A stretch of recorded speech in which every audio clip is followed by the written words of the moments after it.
The Europeans are punishing Iran because it refuses to give up its nuclear ambitions. Today, Iran military has launched war games to practice defending its nuclear sites. And the UN began a new round of inspections of those same research and uranium enrichment facilities. Here's National Security Correspondent David Martin.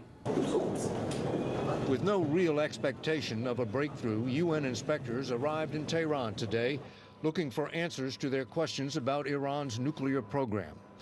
Among other things, the inspectors want to visit this military base where Iran is suspected of working on the science of a nuclear weapon.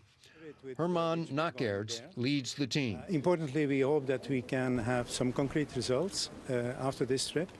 The highest priority remains, of course, the possible military dimensions of Iran's nuclear program. Looming over inspections is the threat of Israeli airstrikes to destroy Iran's nuclear facilities, which Defense Secretary Leon Panetta believed could come as early as this spring. In congressional testimony last week, Director of National Intelligence James Clapper testified that while Israel hasn't made that decision yet, spring would be a logical time.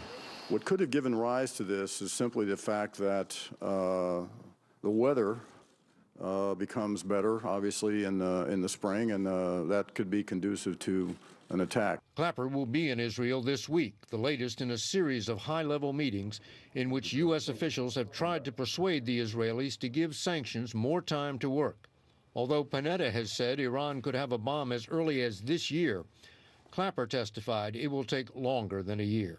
That's, I think, technically feasible, but practically not likely.